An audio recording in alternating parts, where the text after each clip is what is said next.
नमस्कार। पराग space games प्रस्तुत इस मोड से जाते हैं इस लॉकडाउन स्पेशल विशेष वेब श्रृंखला के तीसरे एपिसोड में आप सभी का स्वागत। आज के एपिसोड में हम बात करने वाले हैं 1952 और 1953 इन 2 सालों में घटी कुछ महत्वपूर्ण घटनाओं के बारे में। सुनो सुनो ए दुनिया वालों, बापू की ये अमर कहानी, वो बापू जो पूज है इतना जितना गंगा माँ का पानी। इस गीत को गाने वाले गायक और अपनी आवाज से सुरों को सजाने वाले गायक, जी हाँ, मोहम्मद रफी साहब।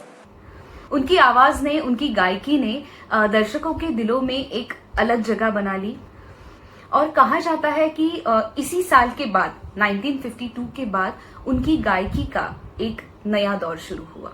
जी हाँ, नौशाद साहब जब रफ़ी जी को साथ में लेके कुछ फिल्मों के गीत करते थे, तब रफ़ी साहब की आवाज़ को सूझबूझकर, जानकर, समझकर हर एक मूड पकड़ने वाले गीत नौशाद साहब रफ़ी जी से गवा लेते थे। पते की बात यह है कि ऐसा कहा जाता है कि उस ज़माने में जब भी रफ़ी साहब से कुछ गाने गवाने की बारी आती थी तो नौशाद साहब उनको लेकर 8-8 दिन पहले रिहर्सल करते थे और वो 8 दिन के रिहर्सल ख़त्म होने के बाद तब जाके ये दोनों स्टूडियो में जाया करते थे और वो गाना रिकॉर्ड होता था। शायद इसी वजह से कहा जा सकता है कि उस दौर के गाने आज की तारीख में भी हम इतना पसंद करते हैं, हमें याद आते हैं और वो गाने, वो गीत इतने यादगार बन चुके हैं।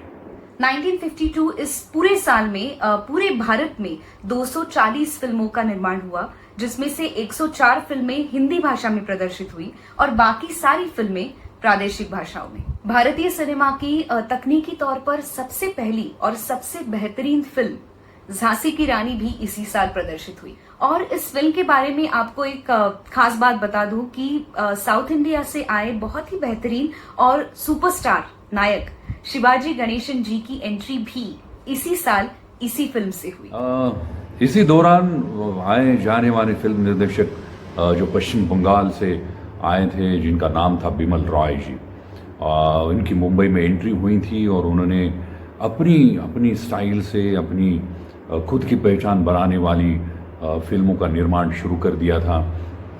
आशय और विषय को लेकर कुछ अलग ही फिल्में बनाने का उनका तजुर्बा था और उनका बोलबाला भी उस वक्त उसी साल से शुरू हुआ था। ऐसा कहा जाता है कि फिल्म इंडस्ट्री में काम करने के लिए आए नवयुवक युवतियों को काम देने के लिए भी बिमल रॉय जी आगे बढ़े थे। उन्होंने बहुत सारे ऐसे नौजवानों को अपनी कंपनी में काम दिया था और समाज के प्रति और कला के प्रति भी उनकी जागरूकता इस कार्य से समझ में आती है। इसी 1952 साल में निर्माता निर्देशक महबूब जी की फिल्म आई थी जिसका नाम था आन। जी हाँ, उसमें ट्रेजेडी किंग कहे जाने वाले हमारे कलाकार दिलीप कुमार साहब बहुत ही उम्दा किरदार में पेश हुए थे।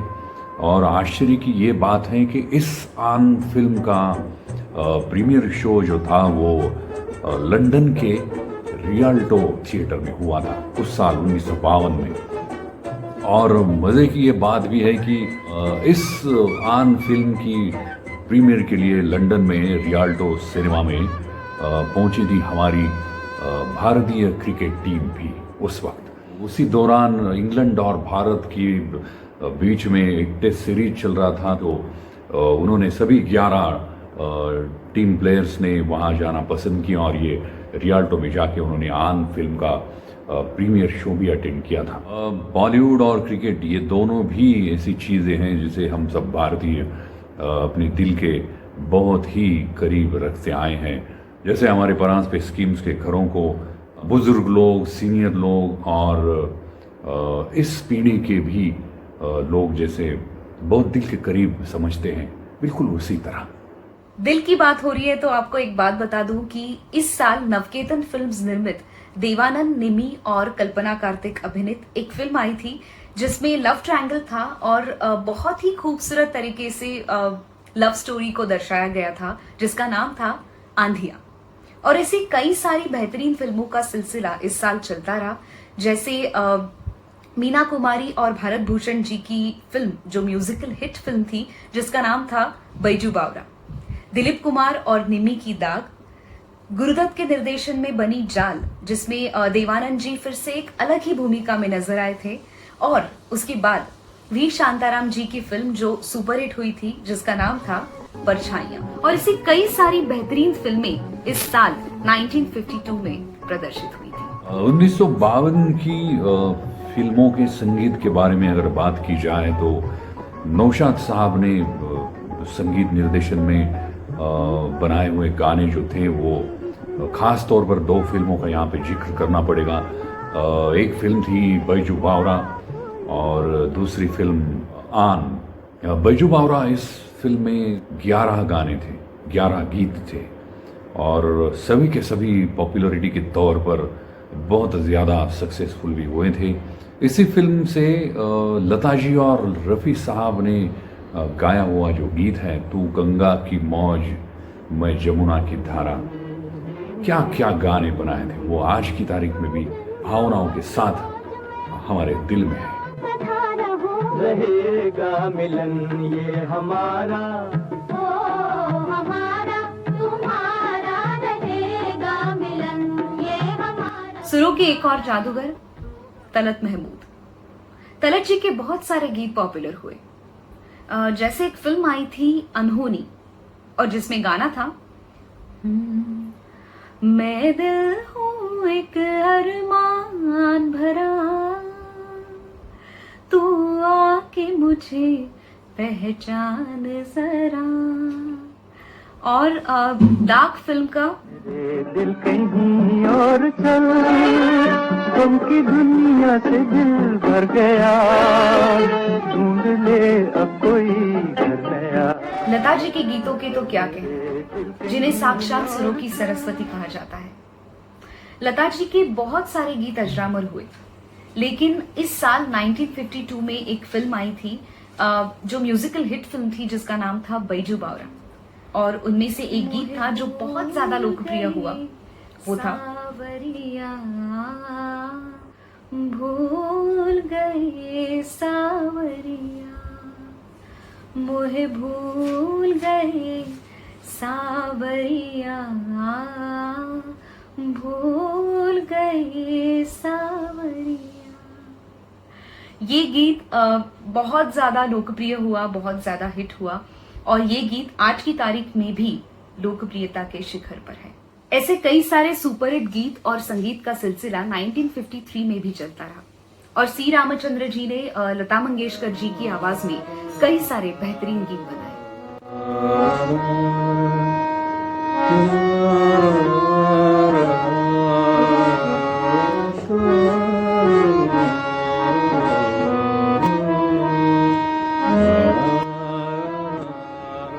ये जिंदगी उसी की है जो किसी का हो गया।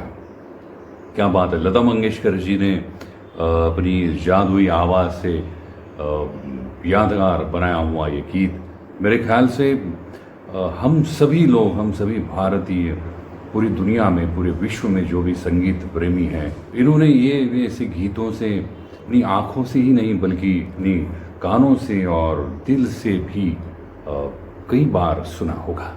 इसी वर्ष भारतीय फिल्म जगत में, पूरे देश में राष्ट्रीय फिल्म पुरस्कार की शुरुआत हुई थी, और कहा जाता है कि उस साल मराठी जगत के द ग्रेट साहित्यिक और लेखक जो थे आचार्य प्रहलाद केशव अत्रे जी, जी हाँ, प्र के अत्रे जी जो थे, उनकी फिल्म जो मराठी में आई थी जिसका नाम था शामची आई। इस शामची आई फिल्म को उस साल का सर्वश्रेष्ठ फिल्म का खिताब भी मिला था प्रादेशिक भाषा के कैटेगरी में।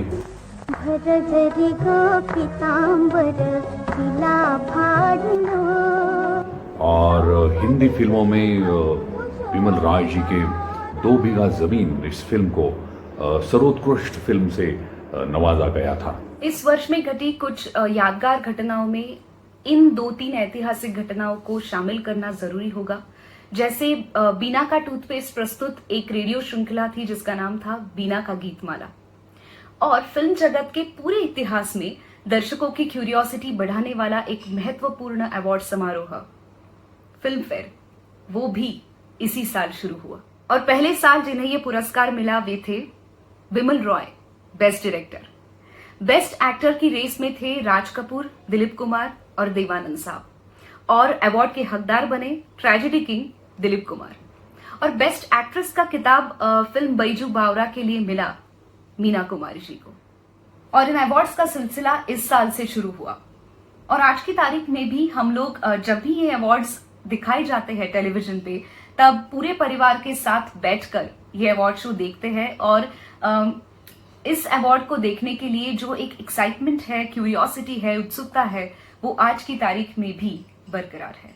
ज्यादातर वो दौर था भारतीय सिनेमा के संगीत का। आज भी जब भी हम उस जमाने के गीतों को याद करते हैं, उनके बारे में सोचते हैं, तो इस साल के या इस पूरे डेकेड के बहुत सारे गीत हमें आज भी याद आते हैं, और खास तौर पर लता दीदी के, जैसे ये जिंदगी उसी की है जो किसी का हो गया, प्यार ही में खो गया, ये जिंदगी उसी की है। अनारकली फिल्म का ये गाना, या फिर राजा की आएगी बारात, रंगीली होगी रात, मगन मैं नाचूंगी। आ फिल्म का ये गाना, मोहब्बत ऐसी धड़कन है जो समझाई नहीं जाती, अनारकली फिल्म का ये गाना। या फिर पपीता फिल्म से याद किया दिल ने कहाँ हो तुम, झूमती बहार है कहाँ हो तुम, प्यार से पुकार लो जहाँ हो तुम, प्यार से पुकार लो जहाँ हो तुम। ऐसे कई सुरीले गीत और उनका सफर 1952 और 1953 इन 2 सालों में शुरू हुआ, और ये कारवां आगे बढ़ता गया।